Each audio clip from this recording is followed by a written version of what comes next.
विधानमंडल का मानसून सत्र आज से हुआ शुरू। विधानसभा में दिवंगत सदस्यों की दी गई श्रद्धांजलि। विधान परिषद में विपक्ष ने प्रश्नकाल को किया बाधित। प्रस्तुत है विधानमंडल समाचार। पहले समाचार विधानसभा से। विधानसभा मानसून सत्र के पहले दिन सदन के वर्तमान 6 दिवंगत सदस्यों को श्रद्धांजलि देने के बाद सदन की कार्रवाई कल 11 बजे तक के लिए स्थगित कर दी गई। सदन की कार्रवाई ठीक 11 बजे वंदे मातरम के साथ शुरू हुई। वंदे मातरम के बाद नेता सदन और मुख्यमंत्री योगी आदित्यनाथ ने सदन के वर्तमान 6 सदस्यों के निधन की सूचना दी। इन 6 सदस्यों में एक राज्य मंत्री भी थे।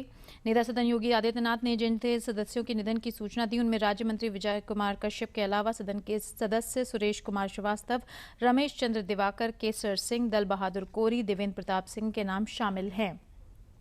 इन सभी सदस्यों का निधन कोरोना काल में ही हुआ था। नेता सदन योगी आदित्यनाथ ने कहा कि राज्य मंत्री विजय कुमार कश्यप का निधन 18 मई को 56 वर्ष की आयु में हो गया था। वे मुजफ्फरनगर के चरथावल विधानसभा सीट से 2017 में निर्वाचित हुए थे। वे राज्य सरकार में बाढ़ नियंत्रण एवं राजस्व विभाग के मंत्री थे। मुख्यमंत्री योगी आदित्यनाथ ने विजय कुमार कश्यप के निधन को अपूरणीय क्षति बताया। मुख्यमंत्री योगी आदित्यनाथ ने लखनऊ पश्चिम से विधायक सुरेश कुमार श्रीवास्तव, जिनका 23 अप्रैल को निधन हो गया था, को भी पार्टी की अपूरणीय क्षति बताया।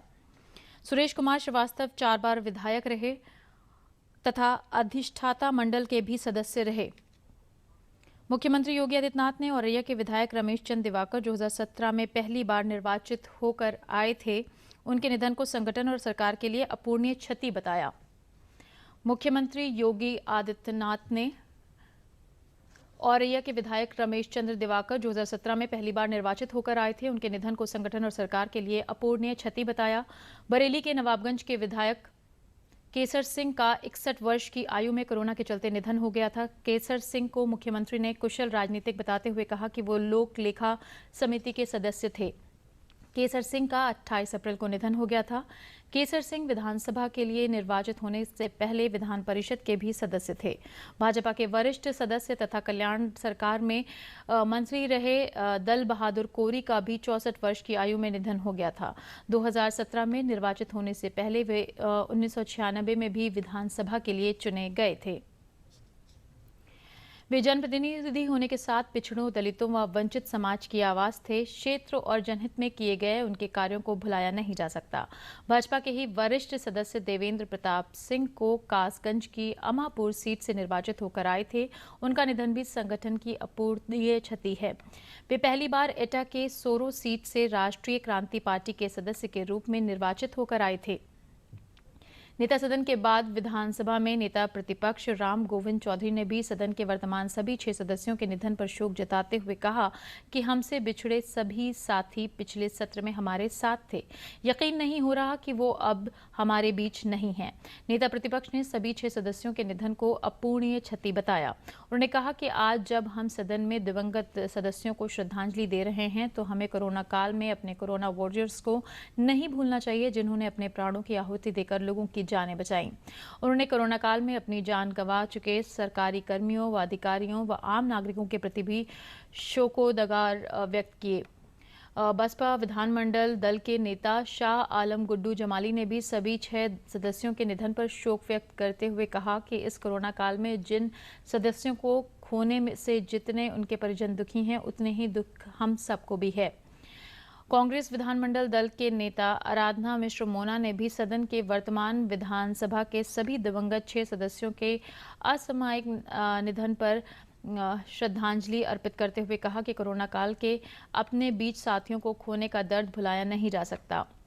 अपना दल एस विधानमंडल दल की नेता लीना तिवारी तथा सुहेल देव भारत समाज पार्टी के नेता ओम प्रकाश राजभर ने भी उनके सभी दिवंगत 6 सदस्यों के निधन पर शोक जताया।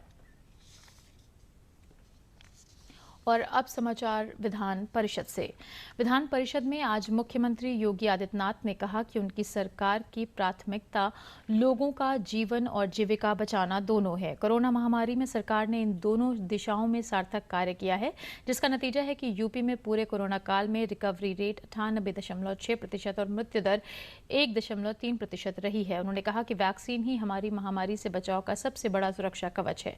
हमारी सरकार जातीय, मत, मजहब का भेदभाव किए बिना सभी को वैक्सीन लगा रही है। यूपी में अब तक 7 करोड़ लोगों को वैक्सीन लग चुकी है। मुख्यमंत्री योगी आदित्यनाथ ने शून्यकाल में कोरोना महामारी से हुई मौतों और सरकारी व्यवस्थाओं पर समाजवादी पार्टी के राम सुंदर दास निषाद, शतरुद्र प्रकाश, आनंद भदौरिया, नरेश उत्तम, राजपाल कश्यप आदि सदस्यों द्वारा उठाए गए कार्य स्थगन प्रस्ताव के जवाब में बोल रहे थे। उन्होंने कहा कि सरकार ने इस महामारी के दूसरे चरण में अस्पताल में 2 लाख बेड की व्यवस्था की थी। ऑक्सीजन की व्यवस्था के लिए प्रधानमंत्री नरेंद्र मोदी ने तत्परता से प्रदेश की मदद की। यह महामारी अभी समाप्त नहीं हुई है, सावधानी और सतर्कता जरूरी है। उन्होंने कहा कि वैक्सीन को लेकर विपक्षी नेताओं की तरफ से भ्रम फैलाया गया है, इससे तमाम लोगों की जानें भी गईं। इसके अपराधी वे विपक्षी नेता हैं जो वैक्सीन को मोदी वैक्सीन और बीजेपी की वैक्सीन बताते थे। उन्होंने पहले वैक्सीन नहीं लगवाने की बात कही और फिर जब अब्बाजान ने वैक्सीन लगवा ली तो वही नेता कहने लगे कि अब हम भी वैक्सीन लगवाएंगे। ऐसे नेताओं के पहले विरोध करने पर तमाम लोगों की जानें गई हैं। मुख्यमंत्री के अब्बाजान शब्द पर सदन में समाजवादी पार्टी के सदस्यों ने कड़ा विरोध किया और वे हंगामा करते हुए वेल में आ गए। सभापति ने सपा सदस्यों को अपने स्थान पर बैठने के निर्देश दिए और नेता विरोधी दल अहमद हसन और नरेश उत्तम ने सीएम के बयान पर आपत्ति जताई। मुख्यमंत्री ने कहा कि कोरोना संक्रमण के दौरान सरकार ने सभी नागरिकों को अपने किसी भेदभाव के पर्याप्त उपचार व दवाएं उपलब्ध कराई हैं। लोगों की जीविका बचाने के लिए गरीबों को जहां मुफ्त खाद्यान्न उपलब्ध कराया जा रहा है, वहीं जनधन खातों में पैसा गया तो किसान सम्मान निधि भी दी जा रही है। सदन की कार्रवाई पूर्वाह्न 11 बजे वंदे मातरम से शुरू हुई। इसके बाद सभापति कुंवर मानवेंद्र सिंह ने कार्य परामर्शाती समिति की संस्तुति सदन में प्रस्तुत की।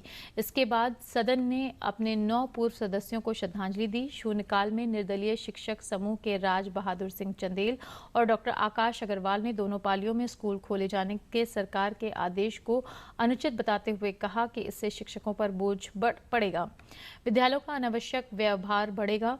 इस मुद्दे पर शिक्षक दल के सदस्य सुरेश कुमार त्रिपाठी और ध्रुव कुमार त्रिपाठी ने भी समर्थन किया। शून्यकाल में ही समाजवादी पार्टी के सदस्यों ने गन्ना किसानों के बकाये भुगतान का मुद्दा कार्य स्थगन के रूप में उठाया। सपा के आरोपों को खारिज करते हुए कहा कि सरकार ने गन्ना किसानों का अब तक सर्वाधिक 1.34 लाख करोड़ रुपए के भुगतान की बात कही। उन्होंने कहा कि अब मात्र 6,500 करोड़ का भुगतान ही बकाया है। सरकार के जवाब में असंतुष्ट सपा सदस्यों ने सदन से वॉकआउट किया। इसके साथ विधान परिषद समाचार यहीं समाप्त हुए। नमस्कार।